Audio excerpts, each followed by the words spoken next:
კოლეგებო, კიდევ ერთხელ მოგესალმებით.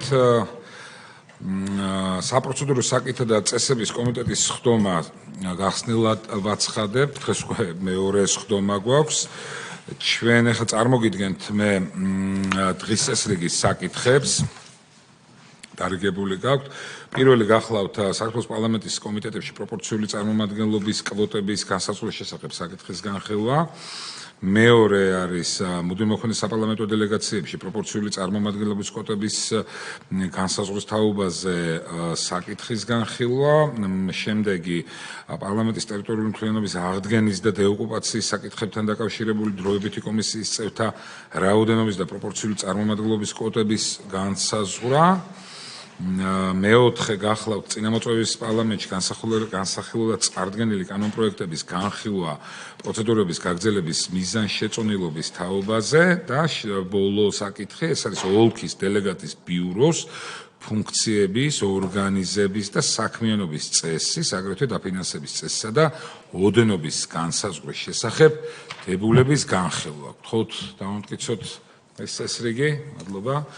მე თითოეულ საკითხთან დაკავშირებით წარმოგიდგენთ კოლეგებო კომიტეტის მიერ მომზადებული დასკვნის პროექტს. შესაბამისად, ხარ დავუჭიროთ, შემდგომ უკვე მექნება წინადადება ამ საკითხებს. მოკლედ დავიწყეთ პირველი საკითხით, ეს არის პარლამენტის კომიტეტებში პროპორციული წარმომადგენლობის კვოტების განსაზღვრა, როგორც აგერად დარიგებულია თქვენთან მასალები, კვოტები განსაზღვრება შემდეგი სახით: 7 წევრი ქართული ოცნება, 1 პოლიტიკური ჯგუფი ხალხის ძალა და 3 საპარლამენტო ოპოზიციის შემავალი უფრაქციო პარლამენტის წევრები. ეს არის კვოტირების კომიტეტებში პროპორციული წარმომადგენლობის კვოტირება. თუ გაქვთ კითხვები, შემიძლია გაქცეთ პასუხი, თუ არა და მხარი დავუჭიროთ ამ კვოტირებას, შესაბამისად დასკვნის პროექტს, რაც წარედგინება ბიუროს. შემდეგ მეორე საკითხი გახლავთ უკვე მიღებულია გაწყვეტილება ერთხმად. მეორე საკითხი გახლავთ მუდმივ საპარლამენტო დელეგაციებში ასევე კვოტების განსაზღვრა. აქ უკვე წარმოგიდგენთ შესაბამის დასკვნის პროექტს,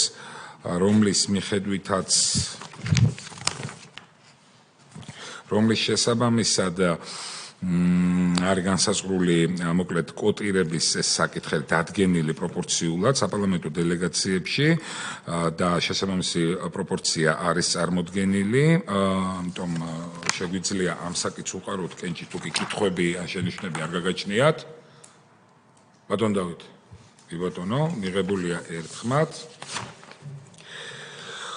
მომდევნო საკითხი გახლავთ ტერიტორიული მთლიანობის აღდგენის კომისიაში იგივე კვოტირების საკითხი, რომლის შესაბამისად განსაზღვრულია 16 წევრი კომისიის და კვოტირების თემაც საკითხიც ასევე დარიგებულ მასალებშია წარმოდგენილი.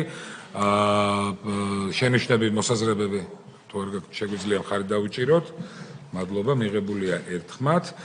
შემდგომი გახლავთ უკვე წინამოწვევის პარლამენტში განსახილველად წარდგენილი კანონპროექტების განხილვის პროცედურების გაგრძელების მიზანშეწონილობის თაობაზე დასკვნის პროექტი, რაც მომზადდა კომისია. მოგეხსენებათ, რომ რეგლამენტი გვავალდებულებს ამ პროცედურის ჩატარებას. იქნა შესაბამისად ყველა კომიტეტიდან, ასე ვთქვათ, თავმოყრილი ის კანონპროექტები, რომელსაც წინამოწვევის პარლამენტი იხილავდა და კომიტეტმა გადაწყვიტა საქართველოს პარლამენტის რეგლამენტის, ანუ გთავაზობთ ასე, რეგლამენტის 104 მუხლის მესამე პუნქტის შესაბამისად საქართველოს პარლამენტის ბიუროს წარედგინოს წინამოწვევის პარლამენტში განსახილველად წარდგენილი კანონპროექტების განხილვის პროცედურების გაგრძელების მიზანშეწონილობის შესახებ პარლამენტის დადგენილების პროექტი წამყვანი კომიტეტის მიერ შედგენილი იმ კანონპროექტთან ნუსხა, რომელთა განხილვის პროცედურის გაგრძელებაც მიზანშეწონილად იქნა მიჩნეული. ამ საკითხთან მიმართებით თუ არ არის კითხვა ან შენიშვნა, გთხოვთ მხარი დავუჭიროთ.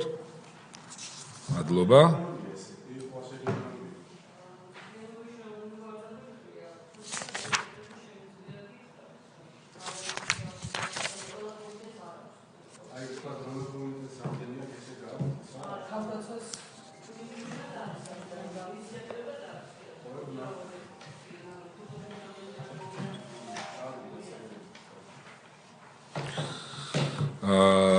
და შემდეგი ბოლო საკითხი, რომელიც არის განსახილველად წარმოდგენილი, გახლავთ ოლქის დელეგატის ბიუროს ფუნქციების ორგანიზებისა და საქმიანობის წესი, საქმე დაფინანსების წესსა და ოდენობის განსხვავების შესახებ დებულების განსაზღვრა, დებულების განხილვა, რომელიც, როგორც მოგეხსენებათ, პროპორციული არჩევნების შემდგომ მაჟორიტარის ინსტიტუტი ფაქტობრივად გაუქმდა, არის დელეგატის ინსტიტუტი, რომელმაც ერთგვარად ირიბად ჩაანაცვლა მაჟორიტარის ინსტიტუტი.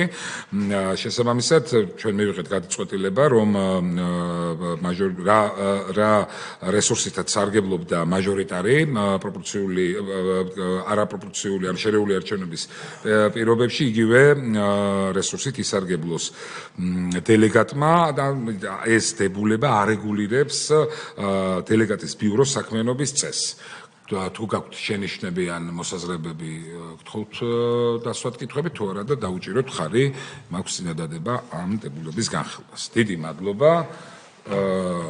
ყველა საკითხი აპარატს ხო ყველა საკითხი განვიხილეთ კაპიტან მაგა ყველაფერი გამოგჭა. კი ბატონო, ყველა საკითხი განხილულია, მხარდაჭერილია. მადლობას ვუხდი კომიტეტის წევრებს და დახურულად ვაცხადებ სხდომას.